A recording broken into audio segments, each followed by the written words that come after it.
You have spent your entire existence watching others ascend, while you carry the crushing weight of being a nobody. No one acknowledges you, no one invites you, no one opens doors for you.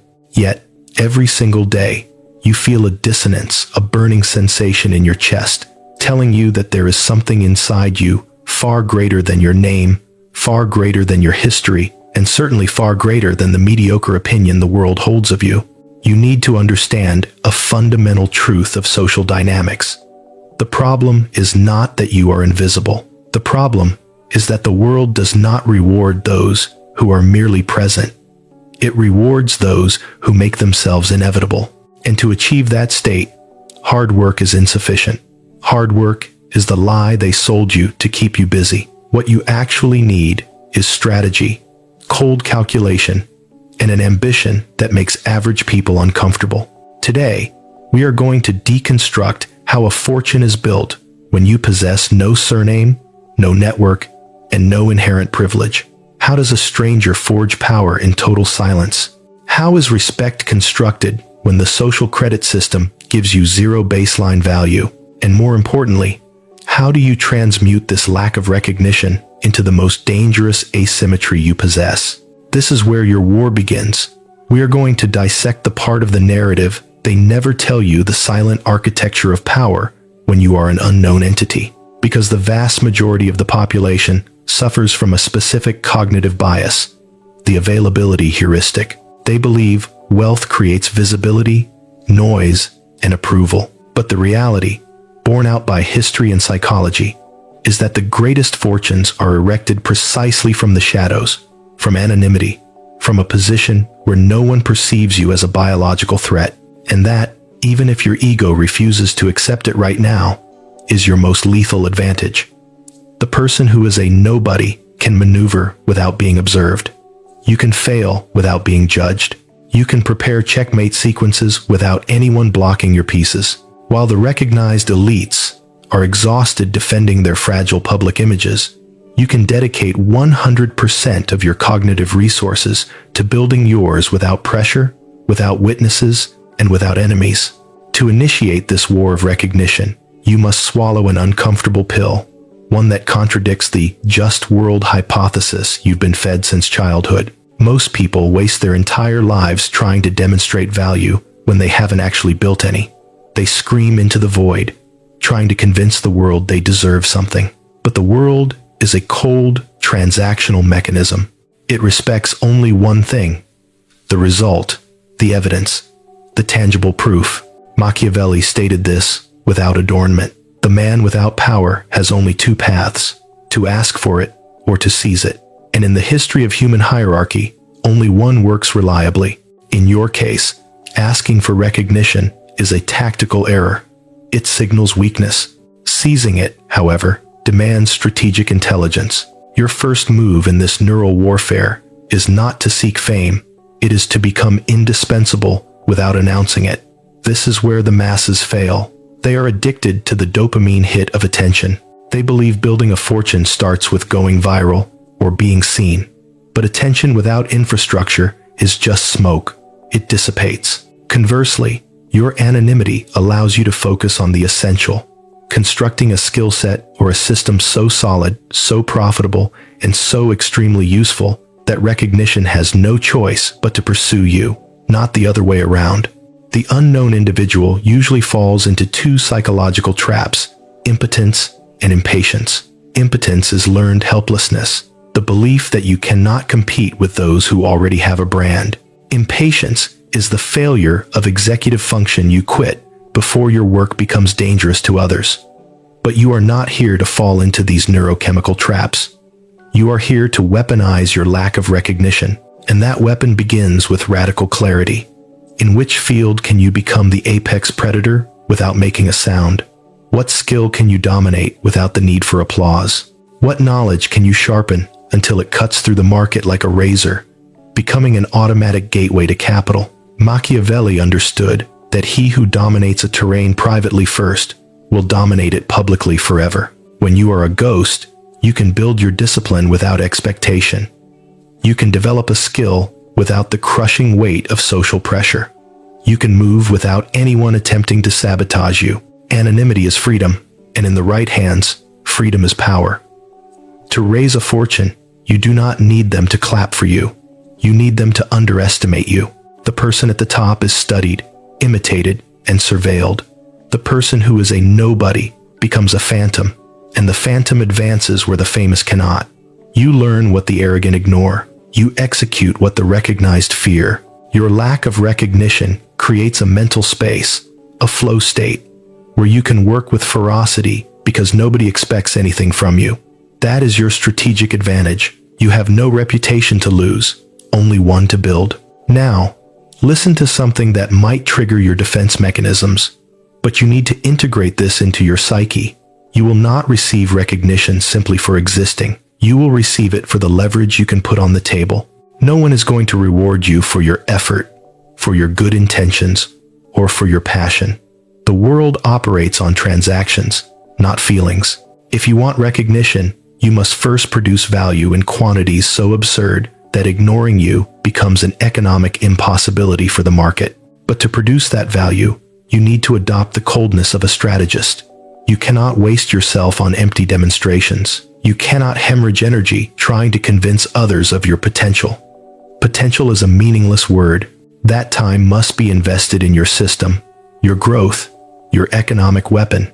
Because yes, a fortune is not built on motivation, it is built on structure. And structure is created when you understand exactly where your power fits. If you are currently a nobody, your primary objective is to narrow the battlefield. You cannot win on all fronts. You need a narrow field, a specific niche, where the rest of the competition is mediocre, where the competition is predictable, where you can study the map without distractions and advance step by step. This is how influence is constructed, in small, controlled territories that eventually expand, never the reverse. And here enters your second great advantage. When you are nobody, you do not have to protect your pride. You can learn from zero. You can be wrong 100 times and no one will notice. You can reconstruct your strategy without carrying the burden of what will they say. Do you understand how valuable that is? Most people fail because they have a reputation before they have a skill. They are terrified of failure because failure strips them of status. You have no status yet, so you can fail at zero cost. The powerful people you admire did not start where you see them now. They started where you are, but with fewer resources and fewer excuses. In this war of recognition, you are not seeking immediate attention. You are seeking leverage. The intelligent stranger never competes frontally. He observes, he studies, he imitates, he perfects. He positions himself where no one is looking. He builds what no one wants to build. And eventually, he charges what no one dares to charge, because he dominates what no one took the time to master. That is the difference between a common nobody and a dangerous nobody. The path is simple, but it is not easy. First, you construct power. Then, you monetize it. Next, you make it indispensable. And only at the very end do you demand recognition. But you do not demand it with words. You demand it with position. The one who has control needs no explanations. People recognize him because they need him. And that is the only type of recognition that builds fortunes. Recognition based on dependency, utility, and results. And now comes the most Machiavellian aspect of this equation. When you are nobody, the world's predictive models assume you are harmless. They do not expect you to be relentless.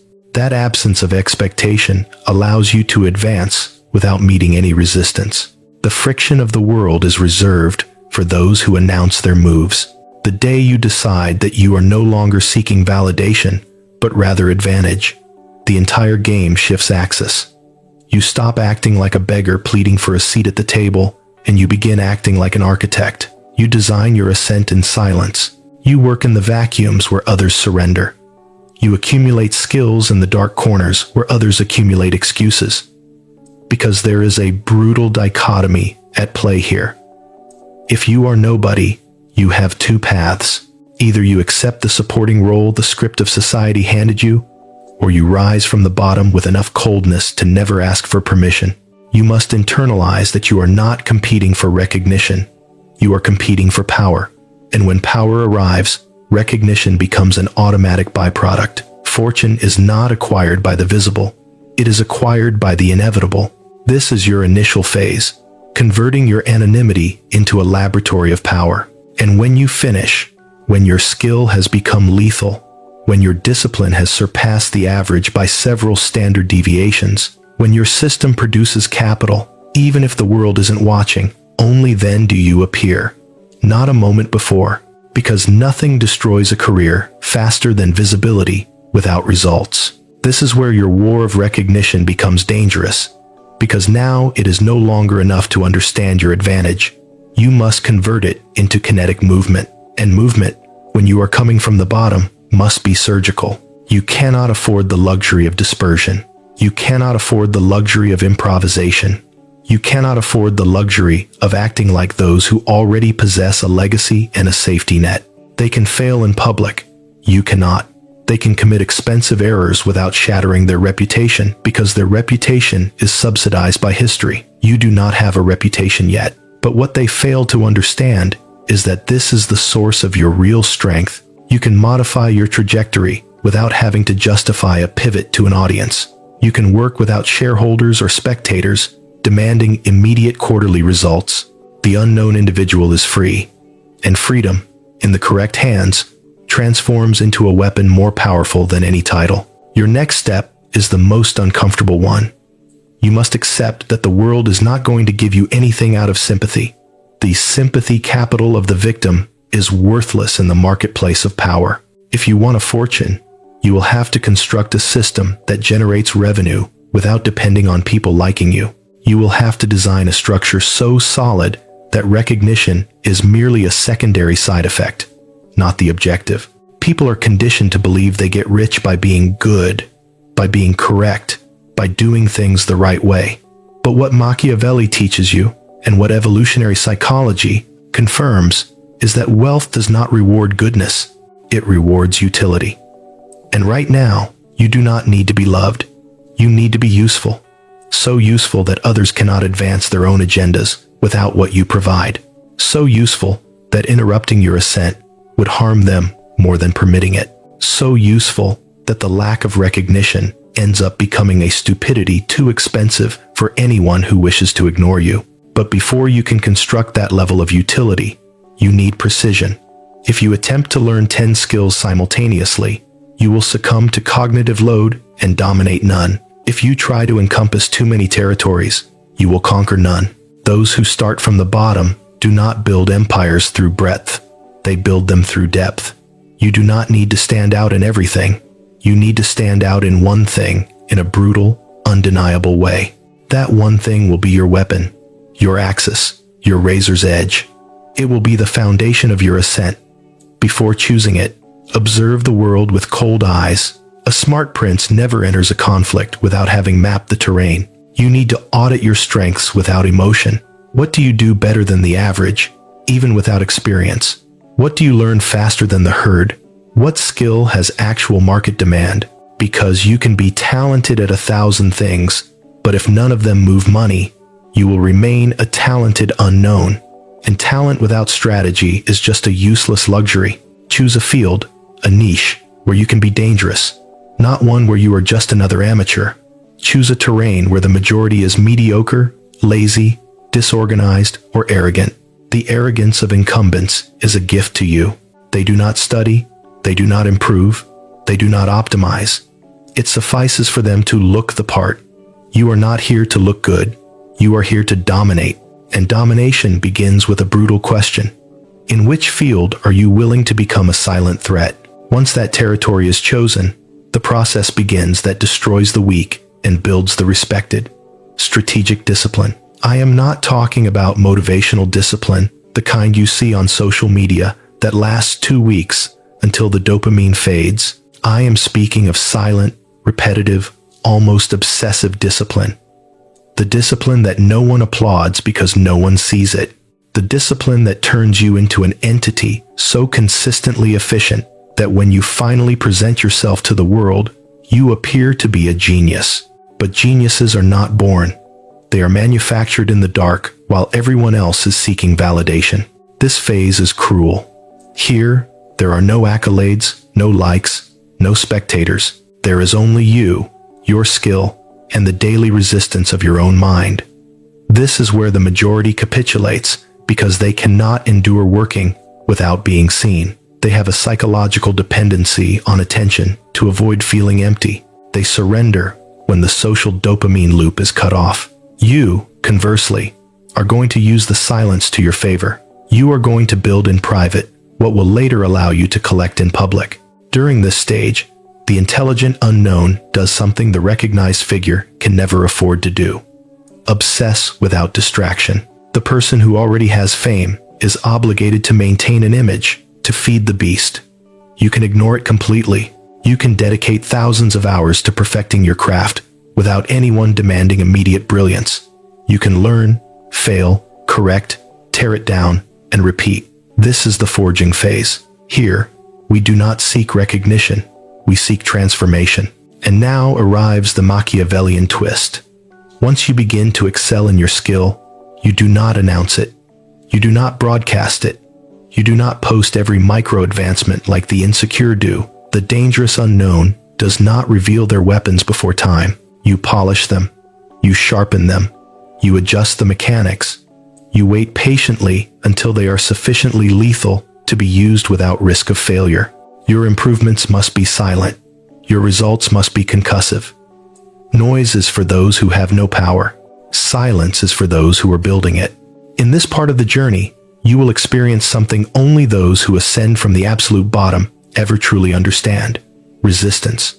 Not external resistance that comes later, but internal resistance.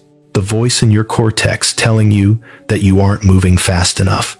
The frustration of delayed gratification. The anxiety induced by the illusion that others are speeding past you. That voice is the filter. It breaks the mediocre and calcifies the relentless. The individual who rises from zero trains themselves to endure the vacuum of validation. The one who comes from privilege or early success often cannot survive without it. You are constructing a psychological muscle that the majority will never possess. The capacity to advance in a vacuum. That is the mentality that erects real fortunes. And when you begin to dominate your skill, you reach the next level, converting that skill into a system. Because fortunes are not built on talent. They are built on structures that multiply talent. A system is a process that operates even when your biological presence is removed.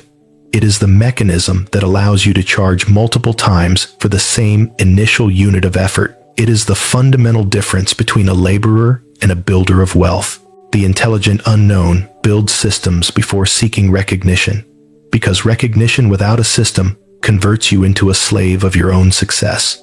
You would work ceaselessly to sustain the image you projected. Conversely, when you have structure, when you have processes, when you have leverage mechanisms, you can scale without breaking. People recognize you because you produce results, not because you are frenetically busy. That is the type of recognition that holds liquidity. And here comes your next raw truth. Even when you build a system, do not expect praise. No one applauds the person coming from the bottom until their success becomes too massive to ignore. Until that moment, you will be criticized, underestimated, and questioned. The good news is that this pressure, if you know how to sublimate it, becomes fuel. While they talk, you optimize. While they doubt, you advance. While they offer opinions, you construct an empire in silence. And when the day finally arrives that your skill is indisputable, your system functions without friction, and your value is self-evident, you will not need recognition. Recognition will hunt you down. You won't have to convince anyone or explain anything. The one who dominates a terrain does not argue. He collects. The one who produces results does not beg. He selects. The one who becomes indispensable does not ask for recognition.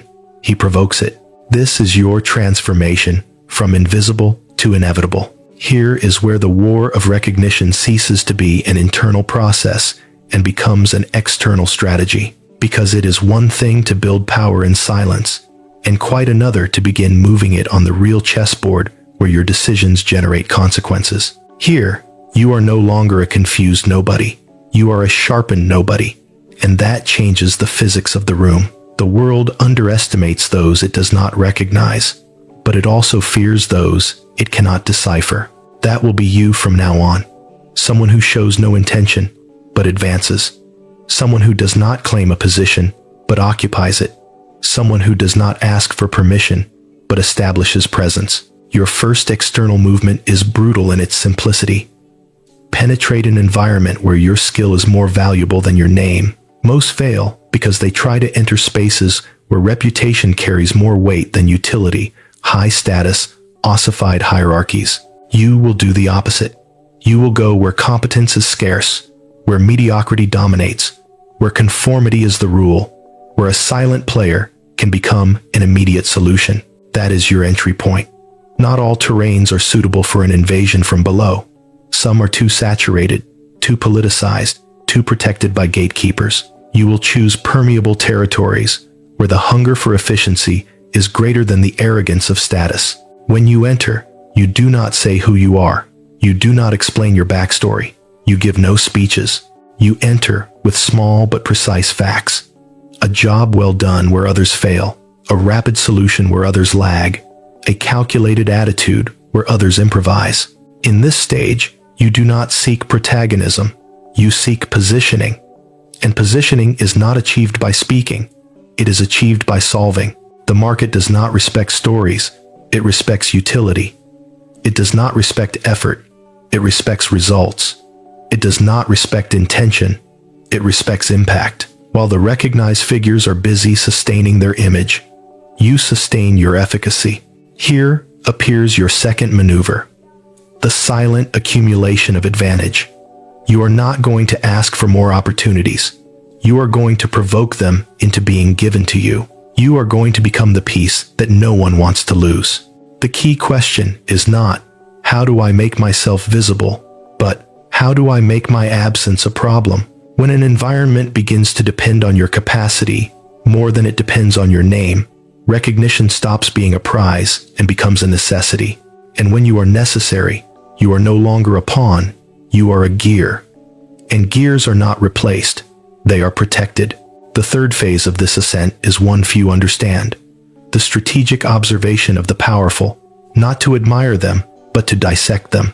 Observe how they speak, how they negotiate, what they defend, what they fear, what they attack, where they are weak, and what distracts them. The powerful always leave gaps because they become complacent in their status. The dangerous unknown does not get complacent.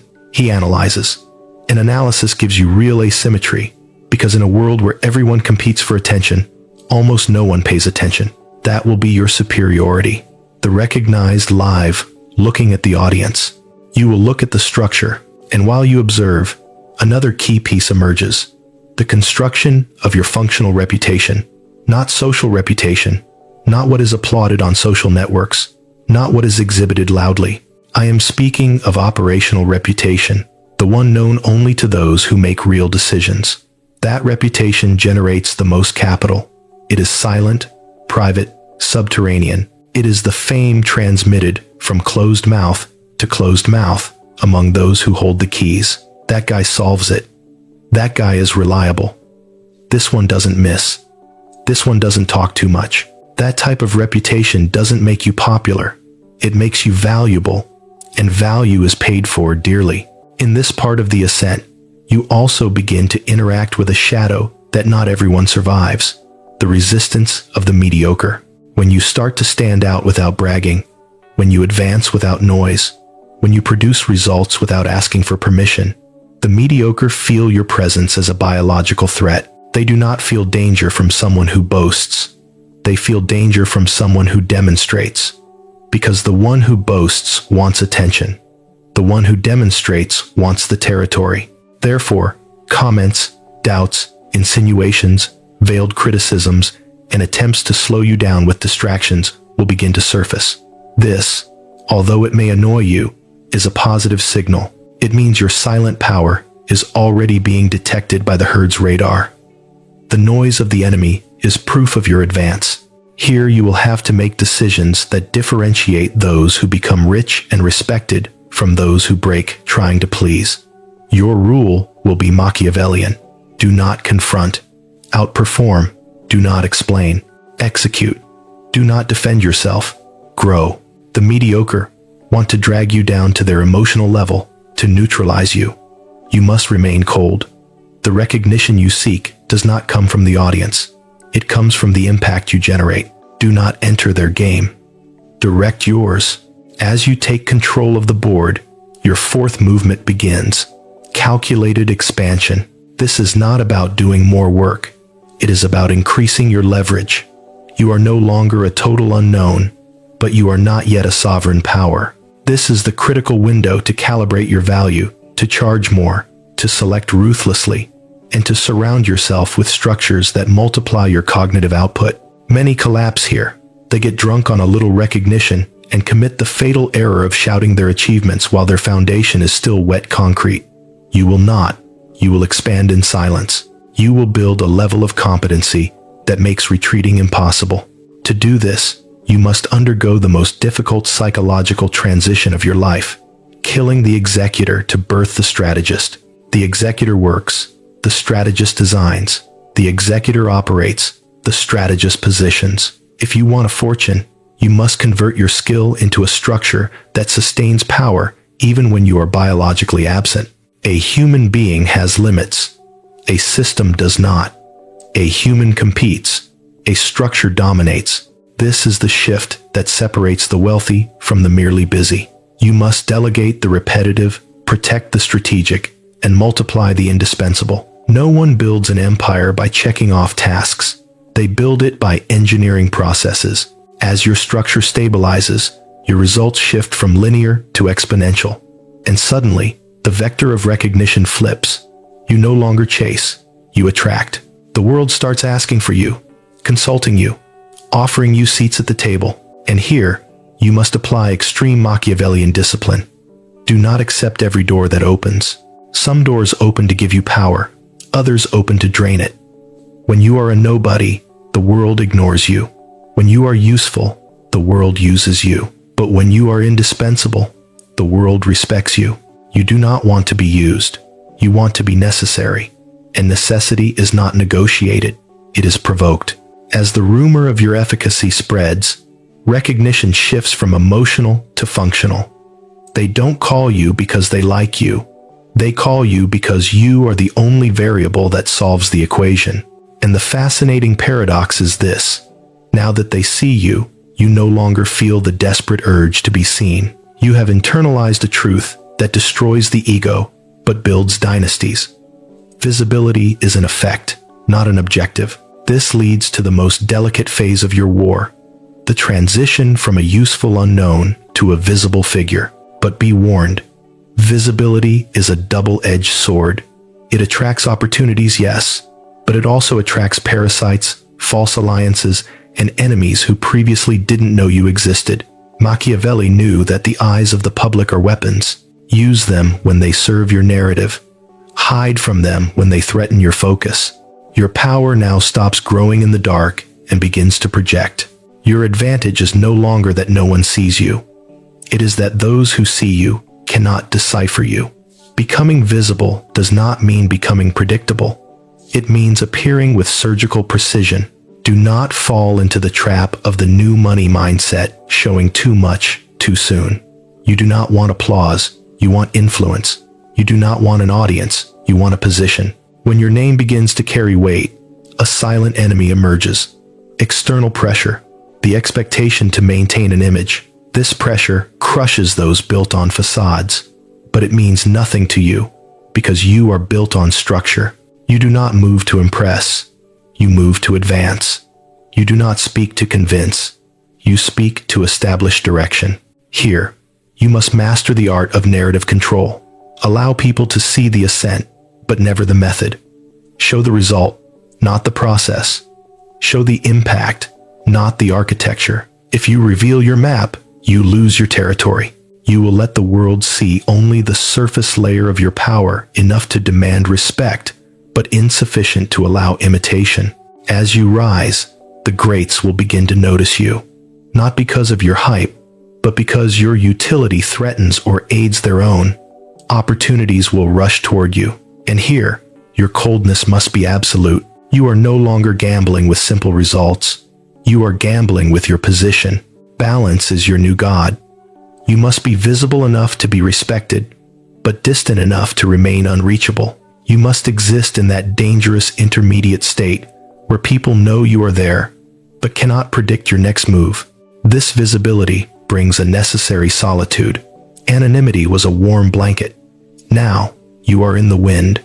To survive, you must construct a circle of power. Forget friends. Look for alliances. Allies are not those who soothe your emotions.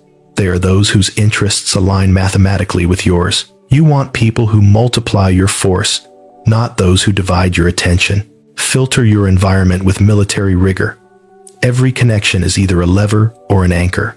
Now that the world expects you to speak, your silence becomes a heavy weapon. It unsettles. It intimidates. Use it. Speak less. Execute more. Words create expectation. Execution creates authority. And protect your focus with your life. The world will try to cannibalize your time. You are now a reference point, and that is exhausting. Do not look at the applause. Look at the road. Do not become a prisoner of your own avatar. If a move strengthens your power but confuses your audience, make the move. The goal is not to be liked. The goal is to govern your reality. This brings you to the final alchemy, consolidation. You stop ascending and start ruling. Recognition is no longer a goal. It is a resource, a currency you spend to buy more freedom. You are no longer the underdog. You are the standard. But the game does not end here. The naive think reaching the top is the finish line. The strategist knows the top is where the wind is strongest. Silent enemies, competitors disguised as admirers, and the entropy of success will try to erode you. Your defense? Invisible structures. The public sees the brand, but they must never see the engine. Your habits, your systems, your mental models, keep these subterranean. If they can't see the foundation, they can't destroy it. Learn the power of rejection. Power is measured by what you can say no to. Reject the deals that distract. Reject the people who drain. Reject the ego that demands constant validation. Wealth multiplies through focus, not dispersion. Finally, prepare for succession, not necessarily leaving, but building a machine that runs without your sweat. The man who depends on his own labor is fragile. The man who depends on systems is anti-fragile. Don't be the fallen star who celebrated too early, who believed their name was enough. Be the inevitable force. Alternate between closeness and distance. Appear to reinforce dominion. Disappear to reinforce mystery. When you began, the world ignored you. When you grew, the world needed you. Now, you define the rhythm. You set the standard. You are the reference. The final truth. The hardest part is not getting rich. It is not losing your soul in the process. When you were nobody, your advantage was hunger. Now that you are somebody, your advantage is memory, remembering the coldness, the discipline, and the silence that brought you here. You didn't come to this world to be watched. You came to be needed. And when you are truly needed, you are no longer just a name. You are a force.